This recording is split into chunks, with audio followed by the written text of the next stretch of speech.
Pembatasan sosial berskala besar alias PSBB yang dimulai bertahap sejak 10 April lalu bakal dievaluasi total. Presiden Joko Widodo dalam rapat terbatas 20 April berterus terang, penerapan PSBB saat ini belum efektif membendung sebaran COVID-19 alias Corona. Banyak aspek yang harus diperbaiki secara masif. Di antaranya adalah, pertama, daerah wajib melakukan uji sampel darah secara masif. Kedua, pelacakan secara progresif. Dan ketiga, isolasi ketat bagi warga yang terpapar virus corona. 3 catatan ini setidaknya diulang 2 kali oleh Presiden Jokowi dalam rapat yang sama. Tekankan kepada seluruh daerah.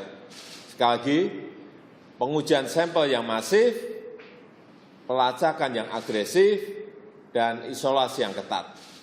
Komunikasi yang terbuka. Sistem data dan informasi yang terbuka kepada semua pihak. Jangan ada yang menganggap-anggap lagi kita ini menutup-nutupi. Tidak ada sejak awal kita ingin menutup-nutupi masalah-masalah yang ada. Dan pastikan bahwa distribusi logistik, kelancaran produksi itu betul-betul tidak ada hambatan di lapangan. Distribusi bantuan logistik juga harus dievaluasi. Di Sunter, Jakarta Utara, bantuan yang disalurkan oleh pemerintah DKI Jakarta ternyata salah sasaran.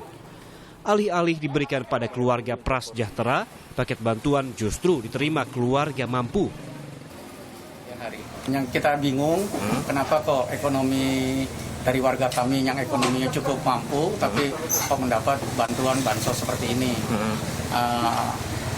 Akhirnya kami berembuk dengan warga tersebut, dengan RT setempat juga. Akhirnya bantuan itu hanya diberikan untuk warga kita yang memang berkekurangan. Jadi dengan kata lain, pendataannya yang kurang jelas ya, sehingga kok masuknya ke warga-warga yang ekonominya cukup. Gitu. Ini kami mendapat bantuan sembako, tetapi setelah kami pertimbangkan, kami pikir ini kami tidak layak terima karena banyak warga yang masih lebih membutuhkannya. Makanya kami kembalikan ke RT buat disalurkan ke warga yang lebih membutuhkan. Ada beberapa hal yang juga harus diperbaiki selama PSBB. Di antaranya, penegakan hukum yang lebih tegas, sosialisasi melibatkan pemangku kepentingan, pengetesan COVID-19 secara masif harus betul-betul disadari masyarakat, dan penguatan koordinasi lintas daerah harus dilakukan simultan. Tujuannya, agar PSBB lebih efektif menekan laju penyebaran penyakit yang disebabkan virus corona baru ini. Tim Liputan, Kompas TV, Jakarta.